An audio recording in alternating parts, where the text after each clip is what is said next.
Hello everyone. Today our topic is public or statutory corporation.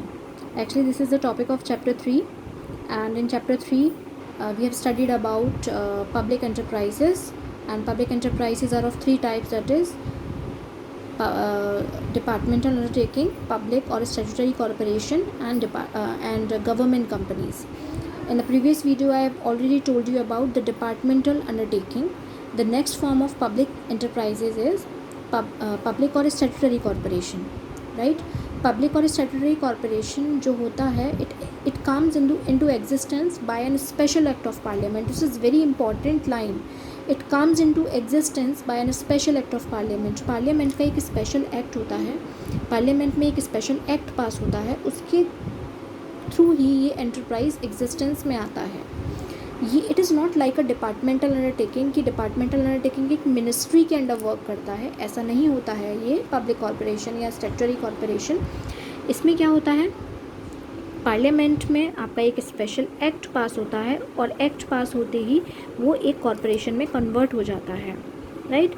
इस act में powers और functions, क्या rules हैं, क्या रेगुलेशंस हैं, सब कुछ डिफाइन होता है, राइट? दूसरी बात, ये जो पब्लिक और स्टैट्यूटरी कॉरपोरेशन होते हैं, they have financial autonomy which departmental undertaking don't have. जो डिपार्टमेंटल अंडरटेकिंग के पास फाइनेंशियल ऑटोनॉमी नहीं है, वो इन पब्लिक और स्टैट्यूटरी कॉरपोरेशन के पास वो फाइनेंशियल ऑटोनॉमी होती है. फाइनेंशियल ऑटोनॉमी का मतलब होता है financial freedom.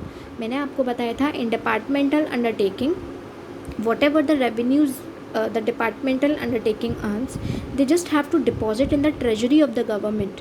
But it is not so in the case of public or statutory corporation. यहाँ पर ऐसा नहीं होता है. They can use the finance whenever they need और whenever they required. वो अपने पैसे को अपनी तरीके से यूज़ कर सकते हैं. आपको स्टैट्यूटरी कॉरपोरेशन या पब्लिक कॉरपोरेशन के एग्जांपल देती हूँ. Food corporation of India, FCI, LIC, life insurance corporation. तो ये सब हमारे क्या हैं, ये सब हमारी स्टैट्यूटरी कॉरपोरेशन है. There are certain features of statutory corporation. First one is set up under a special act of parliament. I already told you that it is not like a departmental undertaking as they are not working under any ministry. ये एक अलग act के through pass किए जाते हैं parliament से. Independently financed, इनका जो पैसा होता है वो भी इंडिपेंडेंटली फाइनेंस्ड होता है, right? No not subject to some accounting and audit procedures applicable to government departments. जिस तरीके से डिपार्टमेंटल अंडरटेकिंग में ऑडिट्स होते हैं कंट्रोलर जनरल ऑफ इंडिया के थ्रू, यहाँ पर ऐसा नहीं होता है. They can audit, they can do the audits on their own, and sometimes the government can also see और inspect the books of account as well. ऐसा नहीं है कि इनको बहुत फ्रीडम होती है, but when we compare the public corporation with departmental undertaking, then I should say that yes, they have much more autonomy than departmental undertaking, right? तो सबसे पहला स्पेशल एक्ट ऑफ पार्लियामेंट के थ्रू ये pass होता है, independently financed होता है. What ever the revenue they earn, they can use for the further growth and development of the corporation. आपने for example, I can give you the example and you can relate it. आपने railways देखे होंगे और जितने भी ministries होती हैं और जिनके अंडर वो पर्टिकुलर डिपार्टमेंट्स काम करते हैं, रेलवेज़ में आपने वेटिंग रूम्स देखे होंगे, रेलवे ट्रैक्स देखी होंगी, रेलवे का जो प्लेटफॉर्म है वो देखा होगा. तो वो मतलब उसमें बहुत सारी चीज़ों की हमें रेनोवेशंस की, रिपेयर एंड मेंटेनेंस की ज़रूरत होती है. स्टिल वहाँ पर कोई भी डेवलपमेंट नहीं होता, कोई भी रेनोवेशन इतनी रेंडमली या क्विकली नहीं होता, because the departmental undertaking don't have the authority to use the finance.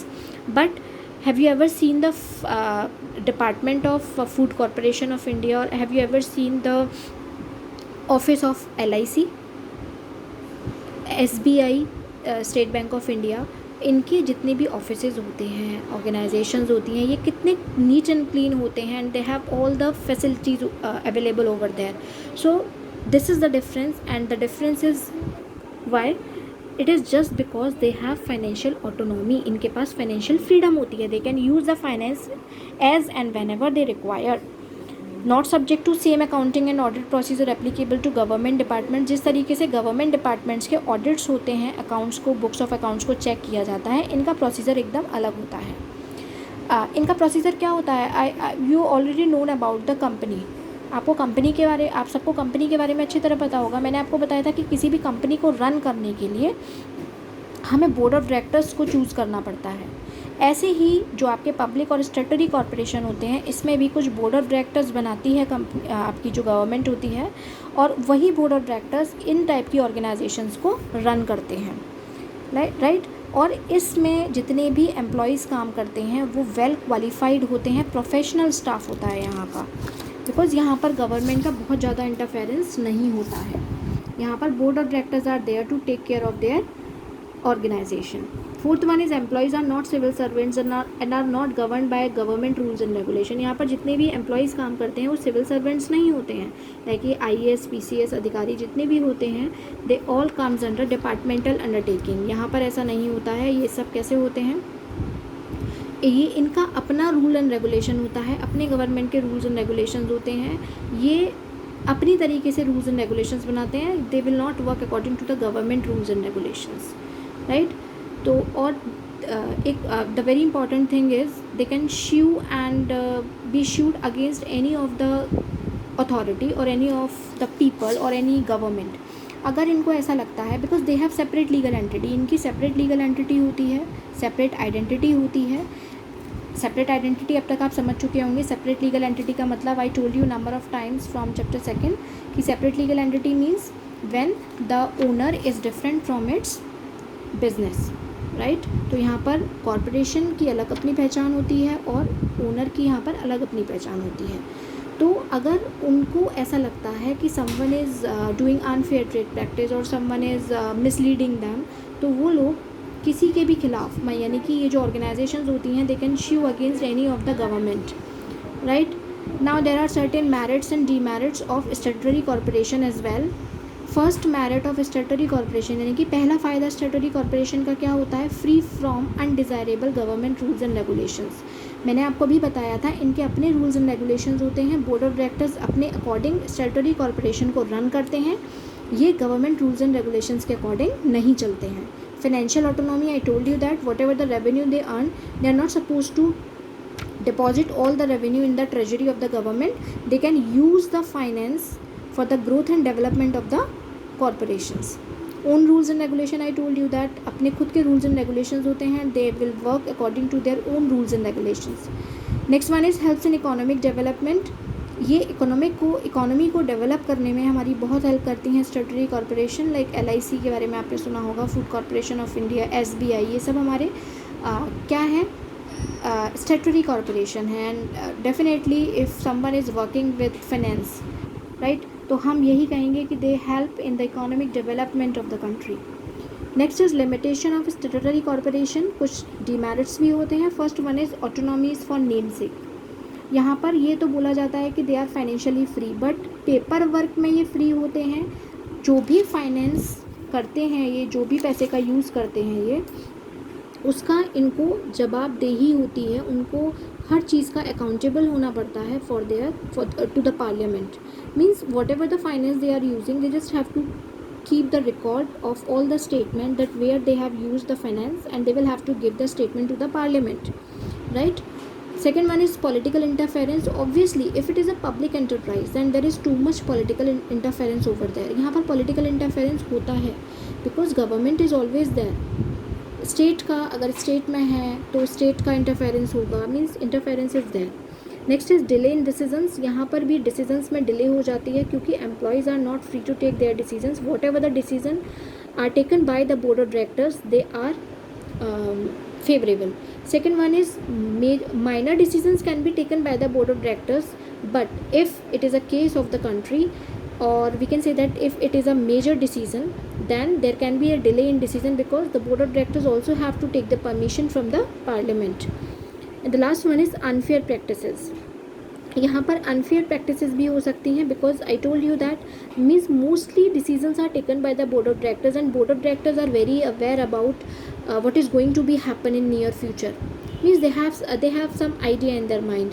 तो वो क्या करते हैं, कुछ अनफेयर ट्रेड प्रैक्टिस भी कर सकते हैं for the benefit of their own, अपने बेनिफिट के लिए कुछ अनफेयर प्रैक्टिसेस भी हो सकती हैं यहाँ पर, right. So these are certain merits and demerits of statutory corporation. तो statutory corporation, I hope you understand that कि स्टैट्यूटरी कॉर्पोरेशन की एक अपनी सेपरेट लीगल एंटिटी होती है, जबकि डिपार्टमेंटल अंडरटेकिंग की सेपरेट लीगल एंटिटी नहीं होती है, राइट। जो आपका स्टैट्यूटरी कॉर्पोरेशन होता है ये फाइनेंशियली ऑटोनॉमस होता है, जबकि आपका जो डिपार्टमेंटल अंडरटेकिंग जो होता है वो फाइनेंशियल ऑटोनॉमस नहीं होता है, जबकि पब्लिक और स्टैट्यूटरी कॉर्पोरेशन आपके फाइनेंशियल ऑटोनॉमस होते हैं। यहाँ पर जिस तरीके से वहाँ पर जो ऑडिट होती है, accounts, books of accounts check किए जाते हैं, they are checked by the, यानी कि departmental undertaking all the books of accounts are checked by the controller general of India, but here they can check or they can audit the books of accounts according to their own rules and regulations, right। वहाँ departmental undertaking में all the employees are termed as civil servants or government employees, but here we cannot say that they are civil servants or government employees because they have their own rules and regulations। आपके departmental undertaking में professional staff नहीं होता है, whereas आपका जो public corporation होता है they have professional staffs, because the recruitment procedure और the selection procedure will be in the hand of the board of directors, right. तो दे सेलेक्ट द और they recruit the number of people according to themselves. So ये एक difference मैंने आपको बताया है, so that this thing should be clear in your mind that public corporation is far different from departmental undertaking, but it is a part of public enterprises, right.